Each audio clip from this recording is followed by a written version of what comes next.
Hello everybody, welcome to your channel the bio world. ये video number 10 है। Video number 10 देखने से पहले आपको ऐसा रिकमेंड किया जा रहा है कि आप वीडियो नंबर 7 को जरूर देखें। अगर आप 8 और 9 भी देखेंगे तो बढ़िया रहेगा, लेकिन वीडियो नंबर 7 आप जरूर देखें तो आपको ये टॉपिक ज़्यादा अच्छे से समझ में आएगा। Yes sir, very good.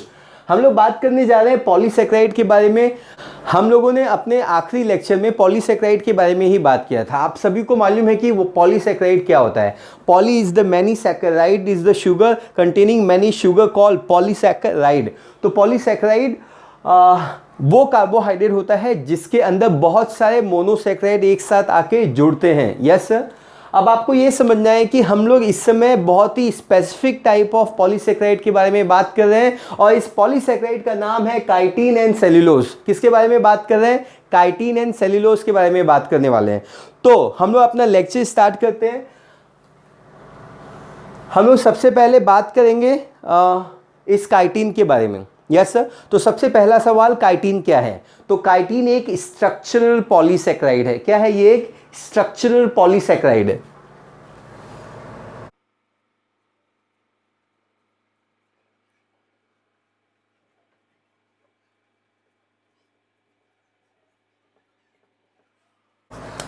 जैसे ही मैंने आपको बोल दिया कि ये एक स्ट्रक्चरल पॉलीसेकेराइड है, इसका मतलब क्या होता है? स्ट्रक्चरल पॉलीसेकेराइड वो पॉलीसेकेराइड कहलाता है जो ऑर्गेनिज्म के बॉडी का स्ट्रक्चर बना जाता है। Yes sir. इसको हम जेवन बोल के या रिजर्व फूड बोल के हम इसको यूज बिल्कुल नहीं कर सकते हैं। Yes sir. स्ट्रक्चरल वो कहलाता है, स्ट्रक्चरल पॉलीसेकेराइड। इसका नाम इसका काम बताता, ये हमारे बॉडी का स्ट्रक्चर को बनाता, इसलिए ये तो दुनिया इसको स्ट्रक्चरल पॉलीसेकेराइड कह जाता। समझ में आया? अब आपको ये समझना है कि इसको स्ट्रक्चरल क्यों बोलते हैं। इसको स्ट्रक्चरल इसलिए बोलते हैं बिकॉज ये बॉडी का स्ट्रक्चर बनाता है। अरे ये किसके बॉडी का स्ट्रक्चर बनाता है? तो कहां कहां पाया जाता है, जरा हम ये देखते हैं।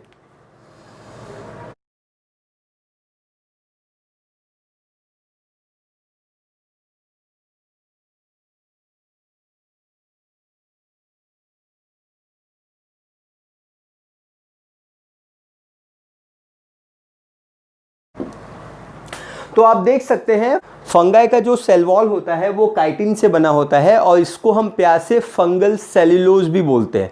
आप ये डायग्राम में देख लीजिए, that is the structure of fungal cell wall, या काइटिन का स्ट्रक्चर है। इसको हम प्यार से फंगल सेल्यूलोज भी बोलते हैं।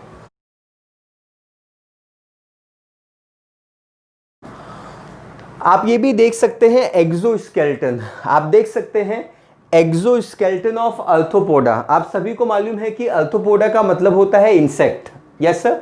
इस प्लैनेट पे सबसे ज्यादा नंबर में, in terms of number as well as in terms of diversity में भी इनकी नंबर, इनकी जनसंख्या, इनका पॉपुलेशन बहुत ज़्यादा है, और टोटल क्वांटिटी में भी इनका जनसंख्या, इनका पॉपुलेशन बहुत ही ज़्यादा है। Yes sir.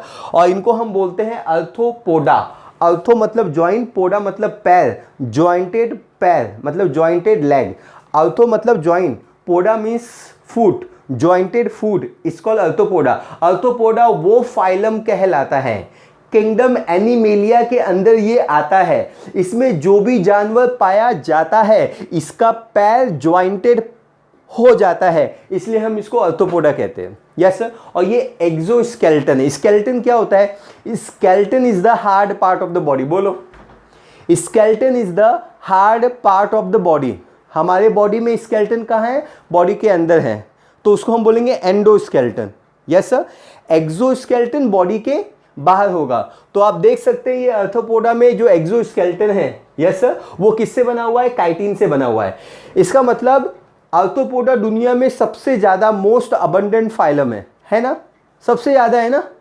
पूरे 5 किंगडम में, पूरे 5 किंगडम में सबसे ज्यादा जो एनिमल है इन terms of their number, total number, in terms of their diversity, सबसे ज्यादा कौन है?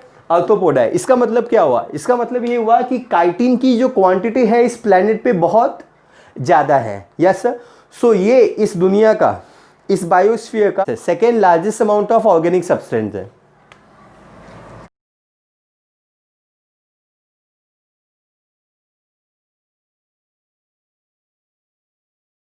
फर्स्ट कौन है?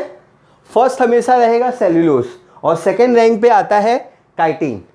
सो एक्सोस्केलेटन ऑफ आर्थ्रोपोडा पे ये पाया जाता है, फंगल के सेल वॉल और फंगल सेलुलोज में भी ये पाया जाता है। Yes sir. तो इसको हम होमोपॉलीसेक्राइड भी बोलते हैं। होमो क्यों बोलते हैं? होमो का मतलब ये होता है कि ये सेम टाइप ऑफ शुगर से बना होता है। Yes sir. तो जरा हम लोग इसको समझते हैं। होमोपॉलीसेक्राइड ऐसा एनसीईआरटी में लिखा हुआ है, बहुत सारे रेफरेंस बुक में हेट्रोपॉलीसेक्राइड लिखा हुआ है, but we have to follow the NCERT and that's why I am keeping it as a homopolysaccharide. तो ये होमोपॉलीसेक्राइड है क्योंकि ये एक ही टाइप के शुगर से बनता है। Yes sir. तो इसके शुगर के यूनिट का नाम क्या है, जरा वो देखते हैं हम लोग, इसकी केमिस्ट्री देखते हैं, केमिकली ये किससे बना होता है। या फोकस कीजिए वहां पे।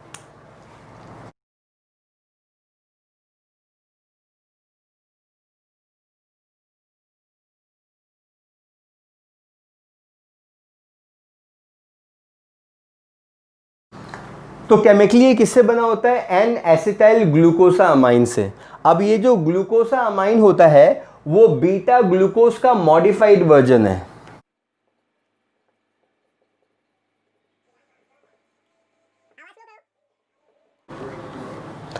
सो ये जो एन एसिटाइल ग्लूकोसा अमाइन है ये derivatives of beta D glucose है। Yes sir. आपको पता होना चाहिए कि हम लोग अल्फा डी ग्लूकोज खा सकते हैं, चबा सकते हैं, मेटाबोलाइज कर सकते हैं, डाइजेस्ट कर सकते हैं। बीटा डी ग्लूकोज बॉडी में आता न, हम उसको खा सकते हैं बट बॉडी में हम उसको मेटाबोलाइज नहीं कर सकते क्योंकि ये बीटा टाइप है। इसलिए बीटा वाले जो भी रहेंगे वो स्ट्रक्चरल पॉलीसेक्राइड बनाएंगे, लेकिन अल्फा वाले जो भी रहेंगे जैसे ग्लाइकोजन, जैसे स्टार्च, ये क्या बनाएंगे? स्टोरेज पॉलीसेक्राइड बनाएंगे, रिजर्व फूड बनाएंगे। Yes sir. ये सब हमने लास्ट लेक्चर में बताया हुआ है। अभी यहाँ पे आप फोकस कीजिए। Chemically it is made up of N acetyl glucosamine. Glucosamine, glucose में अमाइन ग्रुप ऐड करने के बाद जो कंपाउंड बन जाता है उसको ग्लूकोसा अमाइन बोलते हैं। और इसी ग्लूकोसा अमाइन में जब एसिटिल ग्रुप आता है तो इसका पूरा नाम क्या हो जाता है? N acetyl glucosamine. तो आप स्ट्रक्चर में देख सकते हैं कि N acetyl glucosamine. Yes sir. तो इसके बहुत सारे यूनिट होते हैं, जो एक दूसरे से कंबाइन है। कौन से बॉन्ड से वो कंबाइन है? Beta 1,4 glycosidic bond.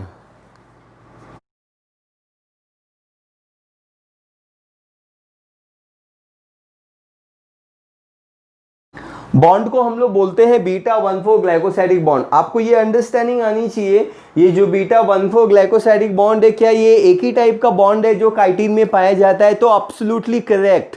इसका मतलब क्या होता है? काइटिन वो पॉलीसेक्राइड कहलाता है जिसमें कोई भी ब्रांच फॉर्म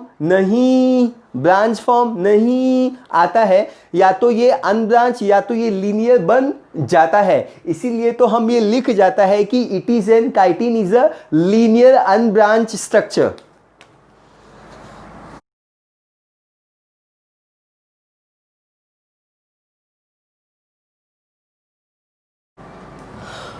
तो आप देख सकते हैं ये जो काइटिन होता है वो अनब्रांच स्ट्रक्चर है।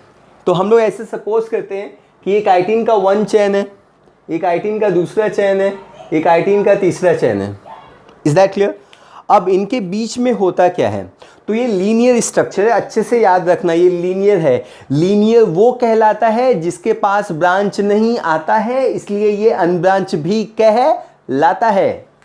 सुनो, ये एक काइटिन है, ये दूसरा काइटिन है, ये तीसरा काइटिन है। काइटिन के चैन है, ये ऐसे ऐसे जाएंगे, यस सर, एक दूसरे से, और ये पैरेलल रहेंगे। तो और इनके बीच में हाइड्रोजन बॉन्ड प्रेजेंट रहेगा।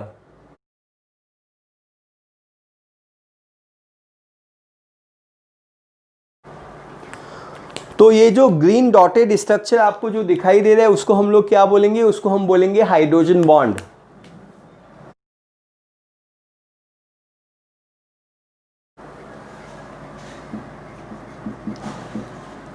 काइटिन जो होता है ये बहुत ही सॉफ्ट एंड लेदरी होता है। Thus it provide strength and elasticity।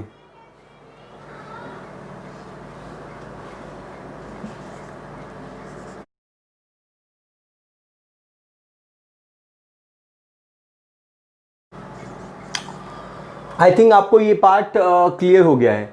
सबसे इंपॉर्टेंट चीज आपको समझ में आ जानी चाहिए कि ये एक एन एसिटाइल ग्लूकोसा अमाइन है। यस सर, अमाइन है, इसका मतलब क्या है?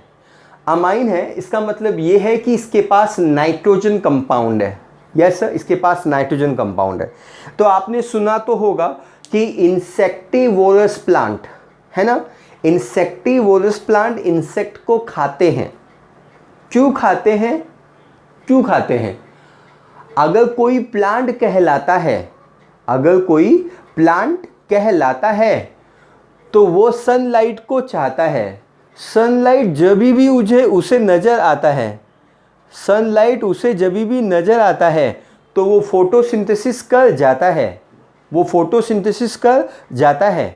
लेकिन फिर भी इंसेक्टिवोरस प्लांट फोटोसिंथेसिस करने के बावजूद वो इंसेक्ट को क्यों खाता है? इसका जवाब अभी मैं आपको बताता है, ध्यान से सुनो। Yes sir, insectivorous plant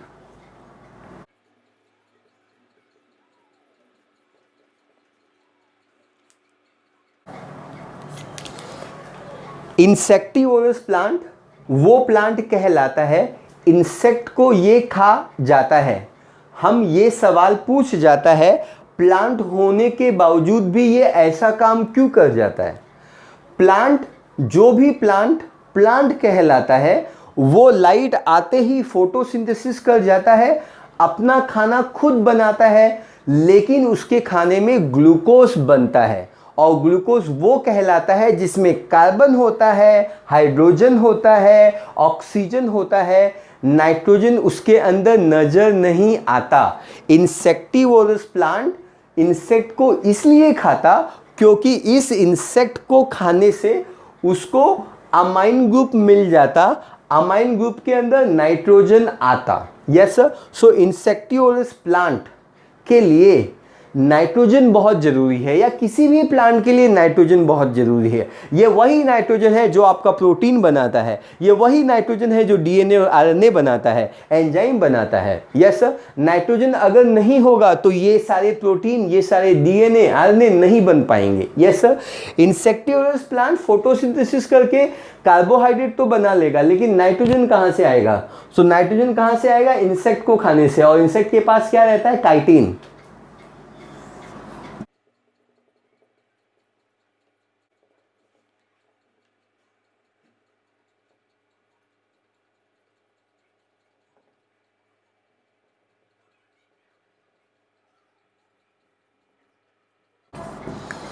I think मैंने आपको समझा दिया। Insectivorous plant they feed on insect, किस लिए? To get nitrogen compound. क्या करेंगे? प्रोटीन और न्यूक्लिक एसिड बनाएंगे। यस सर, तो आई थिंक मैंने ये जो काइटिन का पार्ट है वो कवर कर दिया है। आई थिंक आपको समझ में आ गया है। हम लोग एक बार छोटा सा रिकैप ले लेते हैं। It is a structural homopolysaccharide. Yes sir, ये एक्सोस्केलेटन एंड फंगल का सेल वॉल बनाता है। इसको हम प्यार से फंगल सेलुलोज भी कहे जाते हैं। यस सर, ये second most abundant amount of organic substance है। पहला कौन आता है? पहला सेलुलोज आता है, जो हम लोग अभी बात करेंगे।